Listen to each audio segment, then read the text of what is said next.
Coast Link IAS में आपका स्वागत है। इस वीडियो में मैं कोस्टल स्टेट्स, उसके associated feature, emergent plain, submergent plain और डिफरेंट पीवाईक्यू को डिस्कस करेंगे जो कि डिफरेंट एग्जामिनेशन जैसे कि UPSC, BPSC and other state PCS में आ चुके हैं। तो काफी इंटरेस्टिंग होने वाली है वीडियो, आप अंत तक जरूर बने रहें। वीडियो शुरू होने से पहले इसे लाइक करें, कमेंट करें और चैनल को सब्सक्राइब करें। सो बढ़ते हैं क्वेश्चन की तरफ। यह है prelims mastery programme of Coast Link IAS. आगे बढ़ते हैं। Question number 1, what is the total length of the coast line of India. ये काफी पुराना क्वेश्चन है 2003 का, जबकि उस समय ये 7500 हुआ करता था, 7500 किलोमीटर। अभी जो रिसेंट डाटा के हिसाब से आया है वो 11,098.8 किलोमीटर है। 11,098 किलोमीटर आप याद रख सकते हैं, काफी इंपॉर्टेंट फैक्ट से आने वाले हैं। इसके साथ जो हमारे कोस्ट में जो स्टेट शेयर करते हैं वो है 9 स्टेट्स हैं और उनका जो नाम है वह है गुजरात, महाराष्ट्र, गोवा, कर्नाटक, केरल, तमिलनाडु, आंध्र प्रदेश, उड़ीसा एंड वेस्ट बंगाल। बहुत इंपॉर्टेंट है, मैंने मैप लगाया है और आप सीक्वेंस वाइज याद भी कर सकते हैं, इसे इमेजिन कर ले सकते हैं और इसे अपने मेमोरी में रख सकते हैं। इसके साथ जो एक फैक्ट जो पूछा जाता है वो ये होगा कि सबसे लॉन्गेस्ट कोस्ट किस स्टेट का है, शॉर्टेस्ट कोस्ट किस स्टेट का है। तो उसके लिए मैंने एक निमोनिक बनाया है, GTA में विन। GTA में विन, GT से फॉर गुजरात, हम पहले गुजरात, तमिलनाडु, TN फॉर तमिलनाडु लिख दिया हूं मैंने, और A for Andhra Pradesh, AP लिख देता हूं, M फॉर महाराष्ट्र और W से वेस्ट बंगाल। ये 5 टॉप के स्टेट है जो काफी इंपॉर्टेंट है। GTA में बिन, तो ये काफी इंपॉर्टेंट। जिसका सबसे कम कोस्ट है वो तो हमें पता ही है, गोवा का होगा। सबसे कम कोस्टल एरिया जो शेयर करता है अपने वाटर बॉडी से वो है गोवा। तो GTA में बिन गुजरात का जो सबसे हाईएस्ट है वो है 2340 किलोमीटर। तमिलनाडु का है 1068 किलोमीटर और आंध्र प्रदेश का है 1053 किलोमीटर। तो ये टॉप 3 का तो बिल्कुल याद ही कर लीजिए, 2340 किलोमीटर गुजरात का। GTA में बिन गुजरात, तमिलनाडु, आंध्र प्रदेश, महाराष्ट्र और वेस्ट बंगाल। तो बढ़ते हैं नेक्स्ट क्वेश्चन की तरफ। ये इसका एक्सप्लेनेशन है, आप वीडियो पॉज करके पढ़ सकते हैं। Which of the following state of India has the longest coast line. अभी मैंने पीछे ही डिस्कस कर लिया था, ये गुजरात होगा, केरल, तमिलनाडु और आंध्र प्रदेश नहीं होंगे। तो आप सेकंड नंबर पे तमिलनाडु है, याद रखिएगा। GTA में भी ये है, उसके कुछ एसोसिएटेड फीचर है गुजरात में, जैसे गल्फ ऑफ कच्छ होता है, गल्फ ऑफ खंबात है, कच्छ पेनिनसुला है, काठियावाड़ सौराष्ट्र पेनिनसुला है। तो ये इसे वीडियो पॉज करके पढ़ सकते हैं।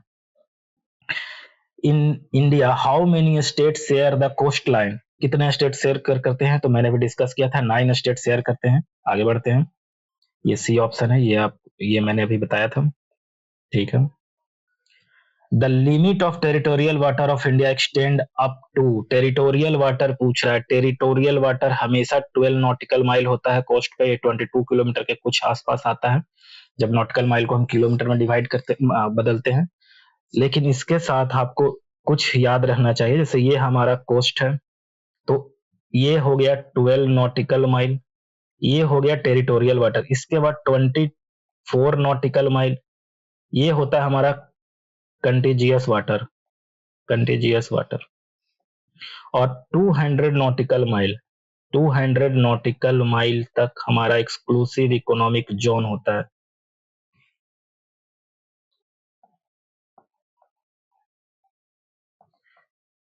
तो ये काफी इंपॉर्टेंट है, ये फैक्ट बिल्कुल ही याद रखना है। नेक्स्ट क्वेश्चन नंबर, यहाँ पे ये दे दिया गया है solution. Consider the map given below the division along India's coastal region indicate। तो ये तो 1995 का यूपीएससी का क्वेश्चन है जिसमें ये मैप दिया गया था और पूछा गया था कि डिवीजन क्या रिप्रेजेंट कर रहा है, मतलब ये ओशियन में ऐसा क्या है कि यहाँ पे थोड़ा शेड किया है, फिर यहाँ पे थोड़ा ब्राइट शेड किया है और फिर अलग अलग तरीके से शेड किया है। तो हम जानते हैं कि जैसे ही हमारा कोस्ट मान लीजिए खत्म होता है तो यहाँ से 1 मिनट, ओके, जैसे ही हमारा कोस्ट खत्म होता है तो यहाँ से हमारा कंटिनेंटल ये है कंटिनेंटल शेल्फ, उसके बाद होता है कंटिनेंटल स्लोप, फिर आ जाता है अबाइसल प्लेन।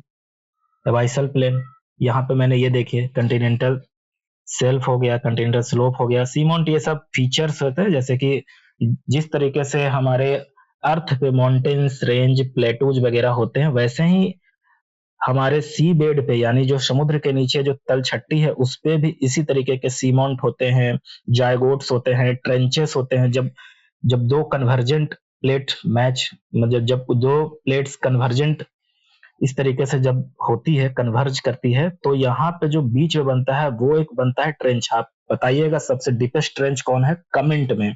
मैं हिंट दे देता हूँ, उस टी से स्टार्ट होता है उसका नाम। तो यहाँ पे जो होगा ये क्या हो गया, तो यहाँ पे तो कोस्टल पॉल्यूशन जोन तो नहीं है, सैलिनिटी डेंसिटी आइसोफ्लेट्स तो नहीं है, under water reliefs contours, under water reliefs contours यही होगा।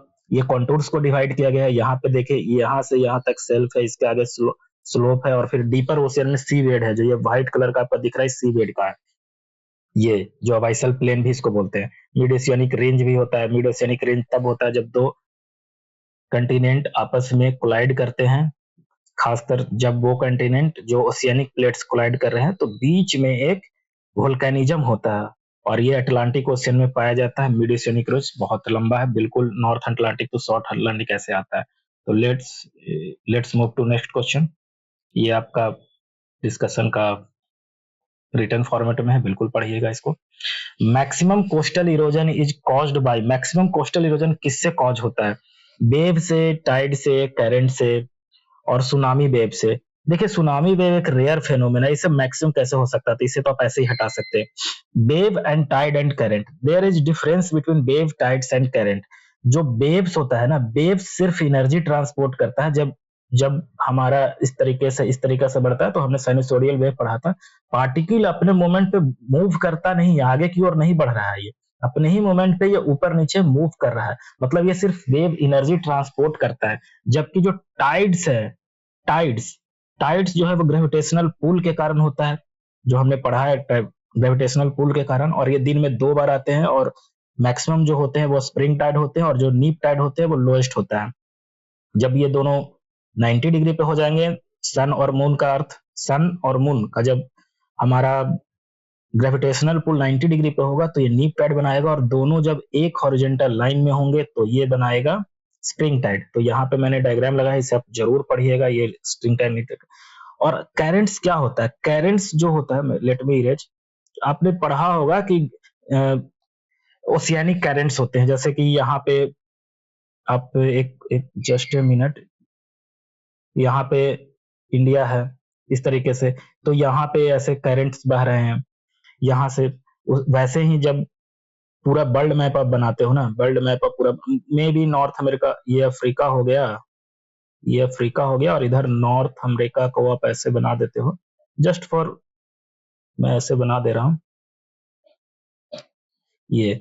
तो यहाँ पे नॉर्थ अटलांटिक में आपने पढ़ा होगा, इधर से एक ड्रिफ्ट होता है, यहाँ पे फॉल्कलैंड करेंट्स है, सॉरी, यहाँ पे आपका गल्फ स्ट्रीम बह रहा है, फिर ऊपर से ऐसा जाता है, ये ऊपर जाकर नॉर्वेजियन करंट हो जाता है, और एक जायर फॉर्म करता है। वैसे ही नीचे भी ब्राजीलियन करंट ये हो जाता है, फिर यहाँ से फॉल्कलैंड करंट होता है। तो करंट क्या है? करंट एक्चुअली में जो बह रहा है ना, वो विंड के थ्रू, जो एटमॉस्फेरिक विंड होते हैं वो उसको ट्रेवल करवा रहे हैं हमारे ओशियन वाटर को, वही करंट होते हैं। और ये कोरियलिस फोर्स से भी डिपेंड करता है, और मेनी मेनी फैक्टर से डिपेंड करता है। यहाँ पे वाटर एक्चुअली मूव करता है, यही डिफरेंस वेव और करंट्स में है। करंट्स में वाटर एक्चुअली मूव करता है, जबकि वेव्स में सिर्फ एनर्जी मूव करता है। तो एक्चुअली सबसे जो इंपॉर्टेंट है कि कोस्टल इरोजन कॉज्ड बाय, तो क्या हो, कोस्टल इरोजन सबसे ज्यादा जो कॉज होता है वो है वेव्स से। So let's move to question number A. और वेव्स यहाँ पे आप ये देखिएगा, जो वेव्स से जो इरोजन करता है उसके कुछ मैकेनिज्म होते हैं। ये यहाँ पे ये मैकेनिज्म काफी इंपॉर्टेंट है, मेंस में बहुत आता है, और पीटी में भी ये फैक्ट्स याद रख सकते हैं। हाइड्रोलिक एक्शन क्या होता है? जब कांस्टेंट कोई भी वाटर किसी भी होल्स में या कभी अपने जो प्रेशर लगाती है ना, तो वो एक लो प्रेशर और हाई प्रेशर का जोन क्रिएट करती है। इससे जो एब्रेशन है, एब्रेशन क्या कर रहा है? एब्रेशन में क्या हुआ कि रॉक फ्रेगमेंट्स जो है वेव के साथ जो आ रहा है, जैसे वेव जो है उसके साथ कुछ रॉक फ्रेगमेंट्स आ रहे हैं, ये कोस्टल एरिया पे इरोड करेंगे, रॉक फ्रेगमेंट्स आकर इसे टकराएंगे और इरोड करेंगे, तो इसके कारण इरोजन होता है। एट्रिशन क्या होता है? एट्रिशन रॉक जब खुद में अपने आप में टकरा रहे हैं और कुछ कोरिजन क्रिएट करेंगे, इरोजन क्रिएट करेंगे, इसको कहते हैं, जो सेडिमेंट्स भी बनाते, छोटे छोटे पार्टिकल्स भी डिपॉजिट करेंगे, ये होता है। सोल्यूशन क्या होता है? जैसे कैल्शियम कार्बोनेट को वाटर डिजोल्व कर देता है, जिसको कास्ट टोपोग्राफी भी कहा जाता है, कास्ट टोपोग्राफी, तो ये होता है टोपोग्राफी। तो ये होता है सोल्यूशन का मतलब, ये इरोजन का डिफरेंट डिफरेंट कॉजेज है, ये यहाँ पे सोल्यूशन है, आप पढ़ सकते हैं। Question number 7, which of the following statement best explain why India has relatively fewer ideal natural harbour? Fewer ideal natural harbour क्यों है? क्योंकि इंडिया का जो फ्यूअर हार्बर नेचुरल हार्बर है, मतलब फ्यूअर नेचुरल हार्बर्स है, वो क्या है कि India coastline is completely divide of storage. नहीं, स्टोरेज तो है इंडिया में, क्योंकि ये जो नर्मदा हो गया, तापी हो गया, यहाँ पे साबरमती रिवर है गया, माही रिवर हो गया, ये सब तो स्टोरेज बना रही है। पर स्टोरेज और डेल्टाज में क्या अंतर होता है? स्टोरेज होता है जो वेस्टवर्ड, जिसपे सेडिमेंट्स ना हो, सेडिमेंट्स ना हो, और ये टाइडल मौथ बनाता है। जब ये आता है तो ब्रैकिस वाटर, यहाँ पे फ्रेश वाटर, और यहाँ पे जो समुद्र का जो वेव है, इसके साथ मिलके ब्रैकिस जोन बनाता है, जिसको बोलते हैं टाइडल मौथ।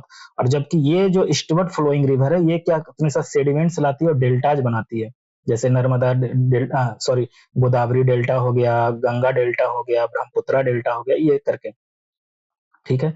तो यहाँ पे much of India coast line is comparatively regular and lack deeply intended sheltered inlets, या यही है, शेल्टर इनलेट्स नहीं है, क्योंकि जब नेचुरल हार्बर के लिए क्या चाहिए होता है, जैसे आप देख रहे हो ना, ये नेचुरल हार्बर्स के लिए, जैसे ये है कांडला पोर्ट, यहाँ पे एक डीप इनलेट, या तो वो बे होगा, या तो वो गल्फ होगा, या क्लिफ होगा, कुछ ऐसा जो कि नेचुरल, जहाँ पे वेव का इरोजन कम हो, तभी तो वहां पे शिप आराम से आकर लग खड़े हो पाएंगे। जबकि इंडिया का जो कंटिन्यूअस है, और ऐसा क्लिफ बहुत कम बनता है ऐसा। जबकि मुंबई का जो इलाका है, यहाँ पे एक थाने क्रिक है, जहां जहां ऐसे क्रिक बन रहे हैं, वहां पे नेचुरल पोर्ट बन रहे हैं।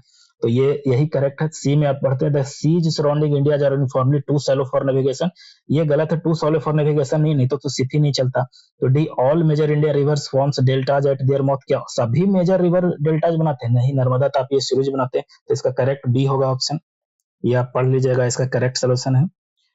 Question number 8. With reference to coastline of emergence and submergence, consider the following statement. A coastline of emergence may develop when land is uplifted relative to sea level. देखिए, इमरजेंस और submergence क्या होता है? Emergence और submergence का concept ये है ना, कि जब लैंड नीचे चला जाए, मतलब यहाँ पे जब लैंड सी वेट से नीचे चला जाए, तो ये सबमर्ज हो जाएगा, सबमर्ज, और जब ऊपर चला जाएगा तो इमर्ज हो जाएगा। तो इसका बहुत सारे कॉज होता है, जब या तो ग्लेशियल पीरियड था, जो आइस एज था, उसके बाद जो हमारा टर्शियरी पीरियड आया, तो बहुत सारे जब ये मेल्ट हुए, ग्लेशियर मेल्ट हुए, तो हमारा सी लेवल राइज हुआ, तो जो बहुत सारे लैंड हो गए वो सबमर्ज हो गए, ये भी कारण हो सकता है।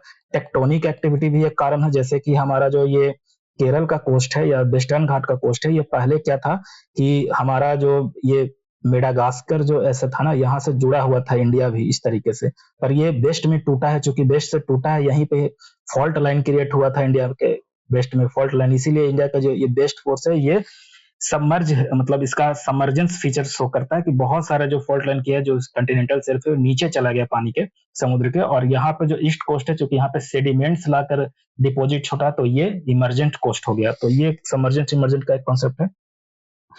ऑप्शन 1 क्या है? The coast line of emergence may develop when land is uplifted relative to sea level, ये बिल्कुल सही है कि लैंड जब अपलिफ्ट होगा रिलेटिव टू सी लेवल, तभी तो हम इसको इमरजेंस बोलेंगे। कोस्ट लाइन ऑफ सबमर्जेंस क्या होगा? जबकि सी लेवल राइज होगा, सी लेवल राइज होगा तो लैंड नीचे चला जाएगा, तो ये भी सही है। Rias and fjords are commonly associated with submerge coast line. देखिए, रियास क्या है ना, कि ये सबमर्ज वैली है, जो सबमर्ज वैली होगा, जो कि फ्रोजन नहीं है, और जो फ्रोजन सबमर्ज वैली है उसको फ्योर्ड्स बोलते हैं। ये जनरली उन अंटार्कटिक, आर्कटिक के रीजन में जो परमानेंटली फ्रोजन है, और जब आइस एज खत्म हुआ तो बहुत सारे लैंड जब फिर से सबमर्ज हो गए, क्योंकि जब वाटर का क्वांटिटी बढ़ा ग्लेशियल सबमर्जेंस के कारण, जो ग्लेशियल पिघले उसके कारण, तो यहाँ पे बहुत सारे वैलीज में फिर से पानी भर गया समुद्र का, इसी को ये फ्योर्ड्स बनाते हैं। और जब नॉर्मल जो हम लोग की तरफ जो गंगा का प्लेन में होता है, जब ये फ्लडेड एरिया हो जाता है, तो इसको रियाज बोलते हैं, वी शेप्ड वैली बनता है, और ये यू शेप्ड वैली बनता है।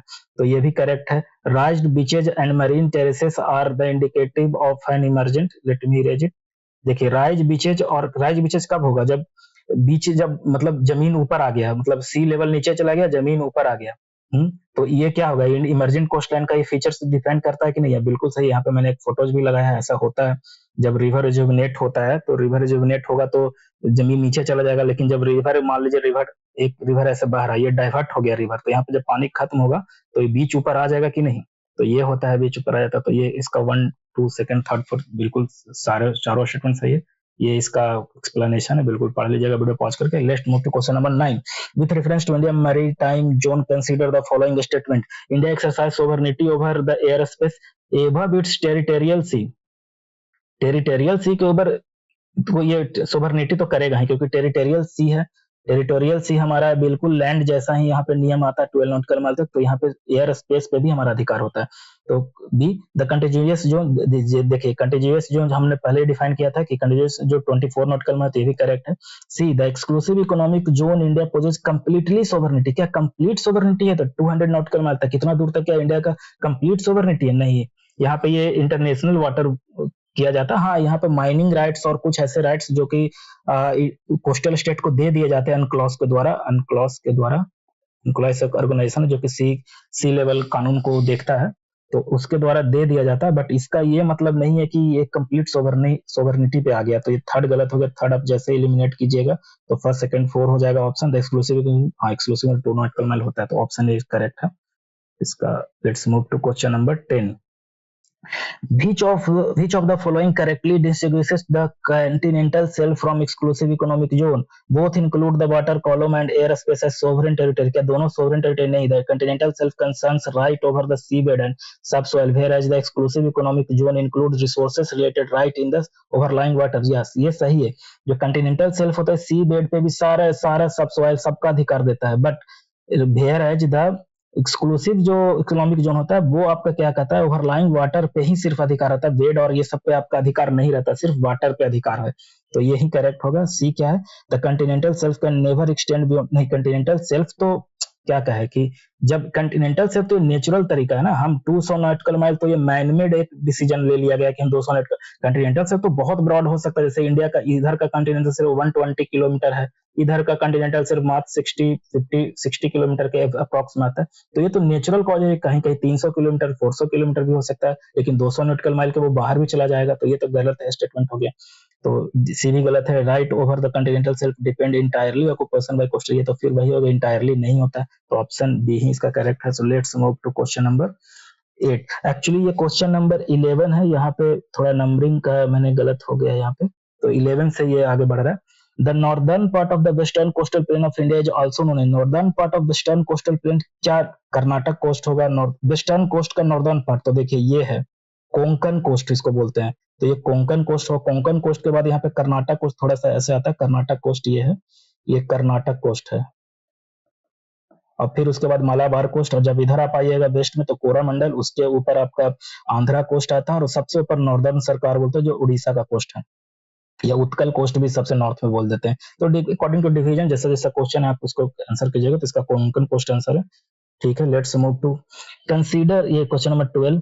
Consider the following cities located on the western coast of India. ये बहुत ही एक ट्रिकी क्वेश्चन है कि वेस्टर्न कोस्ट ऑफ इंडिया, तो आप ऐसे याद रखिए ना कि जंजीरा, कन्नूर, नगर, देखिए नगर कोली जो है ना ये कन्याकुमारी के आसपास है, कन्याकुमारी का ही मतलब बहुत ही सिचुएटेड लोकेटेड है, बहुत ही पास में। तो ये तो सबसे साउथ में चला जाएगा, तो 3 तो सबसे साउथ में जाएगा, तो यही दोनों में कोई आंसर होगा। सी एंड डी में कोई आंसर होगा। सिंधु दुर्ग बेस्ट, या मैंने यहाँ पे लगा दिया, एक मैप लगाया है यहाँ पे, देखिए मुंबई के नीचे जाएगा ना तो जस्ट यहाँ पे जंजीरा है, जंजीरा इसमें शो नहीं किया गया, जंजीरा फोर्ट भी है, और अभी इसको टेंजिबल हेरिटेज साइट में सिंधु दुर्ग, जंजीरा और बहुत सारे जो शिवाजी से जुड़े हुए फोर्ट थे उनको शामिल किया गया है कल्चरल हेरिटेज साइट में, यूनेस्को कल्चरल हेरिटेज साइट में। उसके नीचे देखिए ये सिंधु दुर्ग है, ये सिंधु दुर्ग है, और फिर आपका ये उडुपी हो गया, ये कन्नूर हो गया, और यहाँ पे कोची सबसे साउथ में होगा। और यहाँ पे बिल्कुल जब नीचे आप जाइएगा ना तो यहाँ पे आपको मिलेगा ये नगर कोली, तो इस तो सबसे साउथ में। इसके ऊपर तो फिर केरल कन्नूर होगा, तो 3 के ऊपर 2 होगा, तो ये यही होगा। फिर उबान सबसे ऊपर जंजीरा है, और उसके फिर नीचे जो होगा वो आपका सिंधु दुर्ग होगा। तो डी इसका करेक्ट आंसर मैंने यहाँ पे भी लगाया, देखिए ये नगर कोली है, और ये नगर कोली को दिखा रहा है, और इसमें सारा आपको सारा उडुपी मिल जाएगा। तो आप ये नेक्स्ट क्वेश्चन मूव करते हैं। Which of the following cities are located on the western coast of India? Western coast पे पूछ रहा है, वेस्टर्न कोस्ट पे। तो अभी तो मैंने जंजीरा पढ़ाई, उडुपी भी देखा, जंजीरा है ऊपर है, और उडुपी आपका केरल में है, जंजीरा महाराष्ट्र में, या मुंबई से थोड़ा सा नीचे, ये बिल्कुल रिमेंबर कीजिए, मुंबई के नीचे जंजीरा आता है। और ओरेविल और तूतीकोरिन तो हमने पढ़ा है कि ओरेविल तो यहाँ पे एक आश्रम बनाया था अरविंद घोष ने, और तूतीकोरिन तो तमिलनाडु में, तो दोनों वेस्ट कोस्ट पे होगा, तो फर्स्ट एंड सेकंड ही करेक्ट आंसर होगा। Let's move to next question. ये क्वेश्चन नंबर 14, ये एक छूट गया है, अब आगे ऐसे ही बढ़ते चलेगा। Which one of the following is best example repeated fall in the sea level given rise to present the extensive marshland?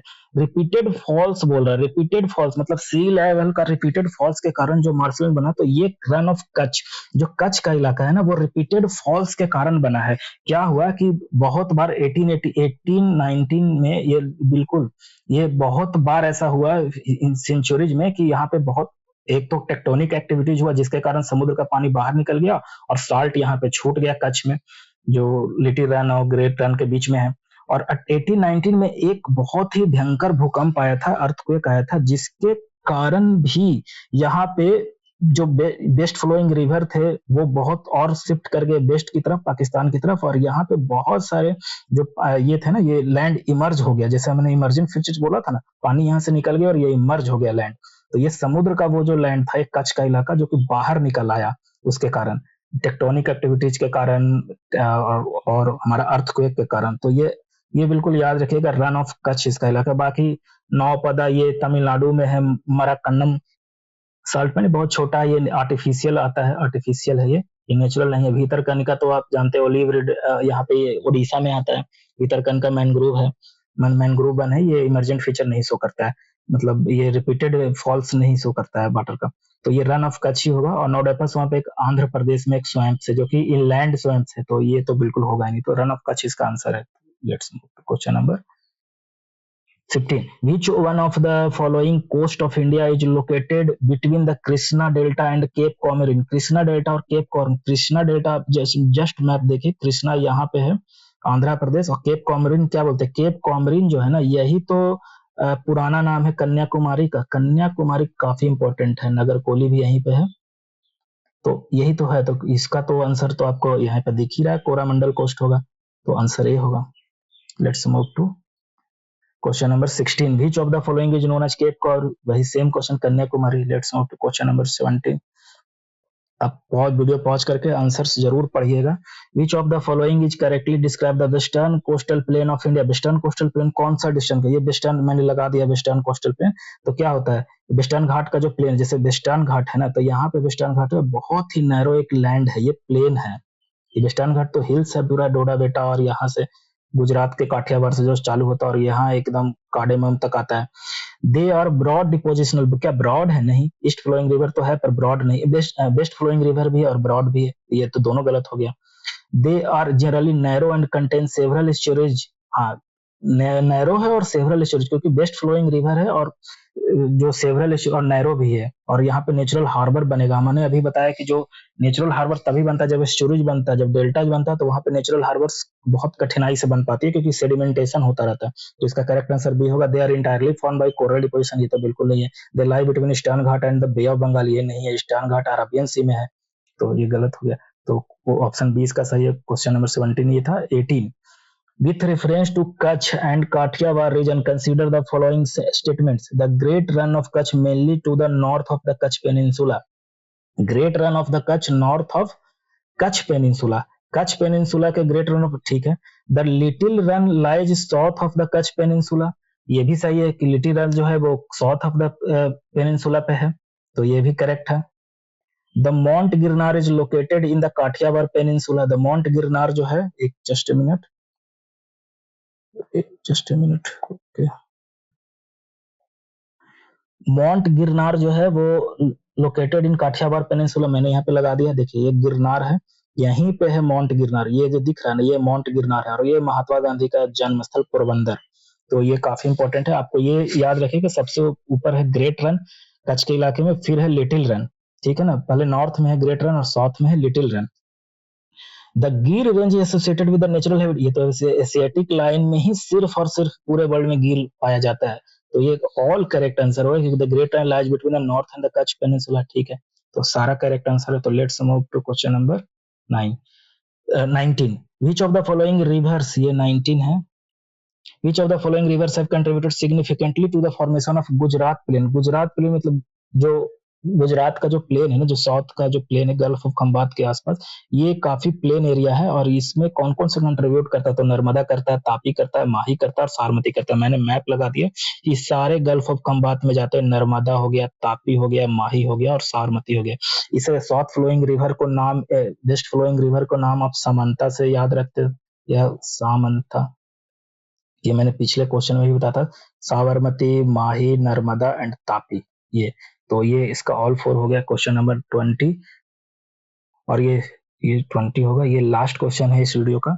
With reference to Konkan coast consider the following statement, it extend approximately from Daman to Goa. अभी हमने Konkan coast को देखा कि यहाँ दमन यहाँ है, मतलब आपको दमन से लेकर गोवा तक, ये गोवा का प्लेन है, तो ये कोंकण कोस्ट है, ठीक है। आप अकॉर्डिंग टू डिवीजन देख सकते हैं, इसमें कर्नाटक कोस्ट को दिखाया गया है, किसी में नहीं भी दिखाया जाता है, तो जब क्वेश्चन में दे दिया है तो कर्नाटक कोस्ट को हम मानेंगे, तो ये सही है। It include much of the Maharashtra coast, Maharashtra coast में आप देख सकते हैं ये महाराष्ट्र कोस्ट है, तो कोंकण कोस्ट में तो महाराष्ट्र कोस्ट पूरे आ जा ही रहा है।